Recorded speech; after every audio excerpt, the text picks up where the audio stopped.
So in that video I sent you, I first off, I thought it was really interesting because it caught my eye of like, hey, he was saying how just trying to be more productive isn't gonna do it, right? And that, of course, caught my eye because I'm like, I know you're the same way too. We try to be incredibly productive. And to be fair, he wasn't saying don't be productive. He was just saying in order to really scale, you can't just be productive because we all have limited amounts of time and we run out of time. But for us with AutoHotkey, I always like to emphasize, hey, we don't try to automate the entire process because that takes a long time to automate the entire process from the beginning to the end. We can in very few minutes we can automate 80% of it and then manually do a little bit of work. And usually it's incredibly helpful to be more productive. But what really occurred to me with what he's saying is when you want to scale, really truly scale, that's kind of why you really want to be as much as you can 100% automated in that sense, right? Then suddenly you can really scale like crazy because the computer and now with AI can really do a lot more. Yeah, I mean, I took a slightly different. I agree with you. I took a slightly different take, which what resonated with me was this idea that if we think about anything we might automate, we have inputs and we have outputs, and probably in between that we have a process. We have some information we either have in a raw sense or a goal we want to achieve, and Yeah. then we have a process which obviously then analyzes the data or clicks them out or whatever that is. So we take some, we have a goal or some inputs, some either or both. We have a process and we have some outputs. We have the goal, obviously Yeah. we have the end And result. I think you alluded to it, but I think there's usually some sort of a decision that has to be made about which way to go, Yeah, yeah, right? yeah. Yeah. And as part of the process, if you start at the beginning state and the end state, there's a process you go through, and then some of the time there's information that gets fed in, and there's information that gets fed out, like the Yeah. result, right? And my takeaway from that video was more that he was saying, actually, and this kind of speaks somewhat to what you were saying. Is there noise, or is there things that we don't need to do, or Uh-huh. are we kind of um, um, should we take a more of a helicopter view and analyze? Like, are we solving for the wrong problem, or is the scope too large? Are we doing things that we don't even need to do, Sure. or are there different ways we can seek input, either it be through automation or someone else's input? The old idea of, using other people's time and other people's money, Yeah. or other people's automations, even. And is there a way that we can streamline what we do? And obviously, at the most fundamental meta level, we do that through automation. But also, are there things? It's kind of the old adage of before, although we often do automation in an iterative way, which is one of the great things about AutoHotkey. You can do things and build them up step by step. It Right. does it does often pay to take a step back and go, what is the goal? What is the most appropriate way to develop this? Have some sort of thought about what the end process should be or the end output should be, and and work backwards. But also maybe actually take a wider view and think, do I actually need to get all this information in the first place, or do I need to do all of these tasks? Can I delegate some? Can I Yeah. delegate some on automation? Can I delegate some to a person? Can some be eliminated altogether?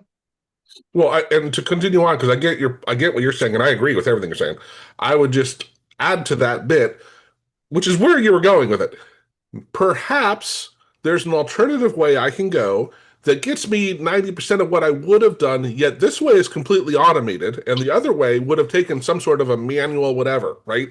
And do I get that extra lift by having that additional, work I couldn't automate or find a way to, Yeah. so if you're because it gets back to like you said, what is your goal? If my goal is to get scalable where I can truly be hands off and let my business grow like insane amounts, right? Without having to worry about it. It's a really interesting point, right? Of like that, you should consider that part of a strength, not a weakness, right? And be like, well, Yeah. this allows us to do this. The other quote that I got out of that, and what I read about it, said it's called the founder's curse, right?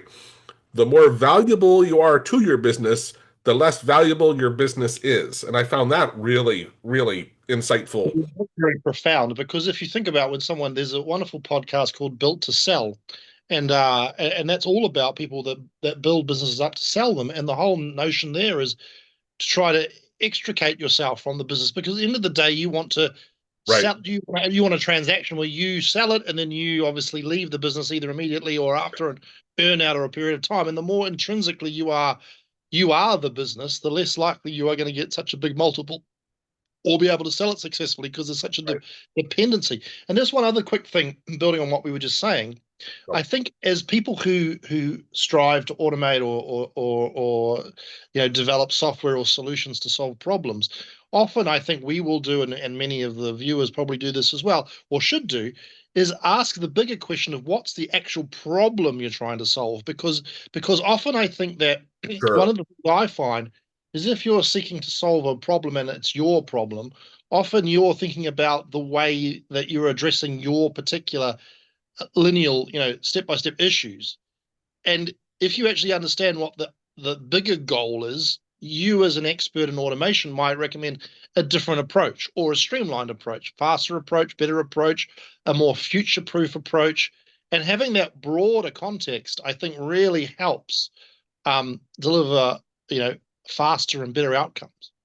No, I wholeheartedly, when I used to work in market research, it was one of the first things I do when I go to meet with people is to say, let's take a step back and really truly outline what our goals are, right? Mm. Because usually they come to the table, here's how we want to get here. But there's often, when you start thinking about it, maybe better ways to go do, or you might even realize that's not really my goal. My goal is something else and have a whole Mm. different approach to get there, right? But And I think, just to bring it back to AUTOHOTKEY, a very practical example might be you might be someone who is frustrated by doing 25 key presses to import some data and manipulate some tables, etc., which is a very visual, very intensive thing, which of course you can automate.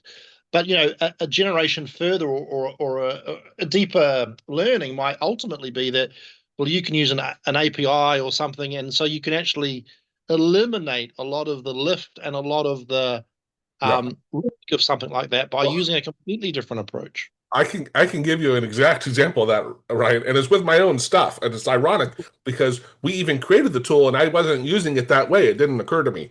So I like getting, TV shows or movies or whatever, and I like to burn in the subtitles because I like to see the words and not just listen to them and they're on TVs, and so I can't necessarily tell it to watch the SRT file, right? So Mm. I'll use Handbrake to go do that, and I'm like, yeah, could I use FFmpeg to figure out how to? I probably could. And then I remembered we have our trans. It translates and then burns in the translated video subtitles into other languages. But I don't have to change the language. I can just literally get anything I want, any sort of video or audio file, and then it will literally just transcribe it for me and burn it in. I don't have to worry that like I could or couldn't find an actual official transcription file for it. I don't have to. It just does it all for me, right? And I'm like, Mm. it's so Mm. much Mm. easier. Like, I mean, why didn't I ever think about that until now? Because I was always thinking of that one as a translate tool, right? But Yeah. it doesn't have to translate. So I'll it give was you, I'll give you, sorry, go on. nothing. It was just really funny that like I'm the one that created that tool, and yet it never occurred to me like it can solve this other issue I have because I wasn't thinking of the problem in that of my goal. What is my goal? I'll give you another example. When I was working in advertising, we had an issue where we had lots of creative, so lots of different ads, and we wanted to build a database of that, and we wanted to build that because we wanted to do it for marketing our marketing, and also for licensing reasons. So we wanted to make sure that we didn't use some artwork, for example, that was out of license that would cost us. Mhm. It would be fined if we used Yeah, it, or there'd be right. legal implications. And so the typical solution for that sort of a problem is to, or it certainly was when I was looking into this, was we would build a digital asset management system. So we would build a database, upload all the files, tag them with all this information, Mhm. right? But and everyone was really happy with that. But actually, that didn't solve the problem, because what would happen would be we were solving the wrong problem. Yes, it was great that we were aggregating all the data. Yes, it was great that we were aggregating all the images, for example. But actually, they were still disaggregated, because what would happen would be, as soon as someone downloaded the file, downloaded the image, the data's in the Oh, database and the file's on the desktop, yeah, and yeah, yeah. they are completely Independent. Like, asynchronous. Yeah. So the wrong problem. I mean, okay, it went part way to solve the problem, Right. but it wasn't something that really did the job. So the solution that I came up with was to create an XMP data layer and write that to the file. So the data, it's like, if anyone's familiar with XMP or not, it's a bit like XML. It's a data structure you can write into the file header. Yeah. So Right. basically, what I did was created a methodology, a method where the data that was in the database got written to the file. I So got then you. where the file Yeah. went, the data went. And also Right. I realized that I could use URIs or URLs, so I could actually reference back Oh, if cool. the Okay. data if the data changed, Right. Right. it could reference back the data. But it then made these images, which sat on, distributed around the world on desktops. It made them able to then reference back a central database and also have some embedded data in them, and that made it infinitely more useful Yeah. because we hadn't we had understood the problem, but the solution fell short because it didn't actually solve the problem. Yeah. No, I'm with you. Right. And when you can make that tie back in, I get how valuable that is. Right. Yeah, it's very cool. Hmm. And going back to that video, I guess one of the things I think that he was getting across also was to sort of document your processes so you can then optimize your processes. So he was talking about implementing or documenting maybe one, I don't know if they happen asynchronously or they happen sequentially, but nevertheless, document, implement, and then measure. Hmm. And all of those things are able to be quantified and done easily with automations. But to have it's like when people often say to me, I'm sure they say to you that, I don't have a process, or this can't be automated Yeah. because of Right. why.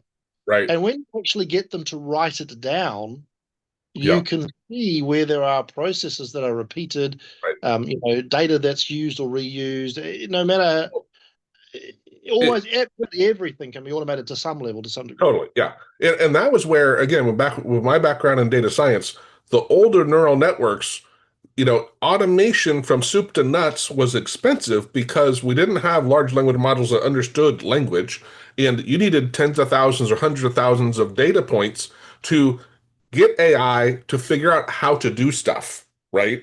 But now that AI understands words and meanings and can do all this stuff, that's such a game changer. That's where now suddenly with AutoHotkey and we tied in AI, we can use AutoHotkey to automate things and have AI make decisions for us and do things so much it costs more efficient because before it wasn't something that could be done at a small business level, right? You needed a lot of data, you needed a lot of money, and some experts. And now, like, we're throwing stuff together whenever we want to. It's really actually it's very similar to what you mentioned, though. We're not tying it back. Our record desktop, we have it record the desktop, transcribe it, and then tag it, and then put those tags into the both names of file and then into the metadata, like you said, right? So the person that gets the video, if they want to take a quick look without watching the video, they have a summary baked into the file, right? Which is really cool. But that's where I'm starting to realize let AI do the stuff that you would what would I do after I usually do this? Oh, let's have AI. Can AI do that for you right now? Okay, let's get it to do that. And then it becomes really cool, right? And it's not that it replace. I think people get worried that AI is going to replace us and everything else, but I think it's about the prompt engineering. The idea itself, is you still need to understand what it is that you're trying to achieve. You still, it frees Yeah. you up to be able to do more high value work. Um, so I don't think people should be uh, concerned. I think we can move further faster with Did AI. you? It's liberating. I sent you. I know I sent you a lot of videos over the last week. Did you see the one where Nate Jones was talking about Anthropic tried to have Claude be a what's it called? What dispenses candy and a machine? Um, Like a candy machine, you mean? Like Well, a I'm blanking on the right name of it, but yeah. And the things it did were hilarious. It went so sideways in so many different ways. Like I'm telling you, you got to watch that video and I'll put the link up here for anyone if we watch this. Okay. Um, One. it's so funny because they were like, well, it starts off okay, and then the stuff that the AI did was over the top like cuckoo. So he was like, don't worry too much about keeping your job, right? Like even the best of the best right now are still having, you can get it to do stuff, but keeping it reined in too is still a problem, right? Even if it doesn't hallucinate as much as it used to, it's still it's a helpful tool at the moment, crazy helpful, but it's not replacing people because you still need to have safeguards and people watching it and doing stuff. I think it's help. I mean, if you've got a R&D mindset, an experimental mindset, like a lot of startups and tech companies do, and you're happy to work iteratively, I think for someone who is, and I know was the subject of one of your recent newsletters, who's big on ideas and short on execution, I Yeah, think, yeah, particularly if the tasks are small enough, I think AI can really help when it's yeah. paired with some tool like AUTOHOTKEY to really kind of accelerate your learning and your productivity for sure. Yeah, no, I agree with that. It's yeah, and well, that's even when you have a big task. That's when you start breaking it down. You and I did a video on that. Well, maybe it was years ago on eating an elephant. Remember, and was one of the things was just breaking it down into bite-sized pieces. Right, can really help streamline it. Maybe again, maybe you don't automate the entire thing. Also, not every case is the same. So maybe you automate 80% of the progress, the tasks that you have to do for that given thing. And there are some edge cases that you still need a human or someone to handle manually, right? Even with the most advanced things where they're spending millions of dollars from with automation or stuff. I've talked to Tank about it. He says that's still a thing, right? You still automate the process, but you have edge scenarios where you need someone to review them because there's, one-offs that are a little different. Yeah, well, I mean, I think that one of the acronyms, like you can automate, you can delegate, you can outsource, and maybe you can discard as well. You can Yeah, just choose not to do something. So I think I really like the idea of this continual improvement notion, and I think sure. that you certainly can do that with the help of AI, with the help of a tool like AutoHotkey to work incrementally. You don't have to do, as you were saying, eat the elephant in one go. You can work in an iterative way, and you don't have to solve everything. You don't have to boil the ocean in one day. But bringing it back home again for me, the big aha I had from this also was, as we mentioned with auto hotkey, we almost never automate the entire process because it is expensive and time consuming. However, once you do that, now you have something you truly can scale as much as you want, right? And that was the big aha I had from that beginning part was like, even though that is expensive to do and it's time consuming, it very still well might be worth it, right? Because now suddenly you can scale at whatever you want to, right? You don't have to say, well, we need a human, and yeah, we can hire people to do we've automated 95% of it. We just need people to do a little bit, but you still need to find people to do that little bit reliably and consistently, right? But if you can automate that entire process, that's when, okay, it's just a matter of, Well, you're I think there's probably two things, isn't there? I mean, one of the wonderful things that, and you talk about, and I think that's a really good point to really reinforce that, with AutoHotkey and, you don't, you very seldom would you do, depending on obviously what the project is, but it's quite common not to solve or to do everything right. and automate everything because you need to check things or because you haven't got time or because the scope is too large or because you don't know what you don't know, to use a Donald Rumsfeldism. So, and actually, the modular approach means that you can use and reuse elements and libraries, other Right. things, other Yeah. places. So, ironically, by developing a cookie cutter type model where you've got different modules, different elements, different code snippets, you can actually iterate more easily, and be more versatile with the way that you choose to develop. And then also, I think back to the video, he was also talking about in the same way that you might automate a process or an action, also definitely um, document your process that are non-automation processes because you may define that they are not needed or they can be automated or whatever and the clarity helps improve the scalability because if everyone's absolutely clear on what they're to do, whether it be an automation or a person, and it's measurable, then you can start to optimize it, whether it be driving for particular KPIs targets or choosing to drop things or refine things and everything else. So I think there's a huge power in in documenting the processes. One of the things I really liked about the video was actually because it's a really easy thing to get in the weeds and make it really complicated. But he speaks early on in the video about, I think he uses two kind of modules. He talks about growth. So in this case, you can think of customer acquisition, selling your product. And then the other element he talks about is retention. So is I think it was activation. So like or deployment. So the idea of selling something and then fulfilling it, like giving it to the customer, making it Okay. usable. And that's not always applicable to smaller projects, particularly inside a company. But if you think about any kind of commercial enterprise at a macro level, they are about a relationship or a transaction. So initiating that, closing the deal, if you like, and then delivering the value and actually delivering the sale. So what I really liked about that video was he wasn't overcomplicating things, because I think it's really easy to get into the weeds. He's coming up with some meta ideas, and then you can see how you can apply that in your own business or on your own projects. Well, and to back up a step, just to say also the whole documenting side, because also not just it's important to do just for you, but you and I also we think differently, right? So if I have something here and you come in and you're like, Joe, didn't you realize you could do that this way, right? So just because you don't know how to automate it doesn't mean it can't be automated, right? There might be someone else that goes, hey, we can solve it this way, right? And when you document it, it makes it easy for that other person to look at it and go, yeah, hey, I have an idea there, right?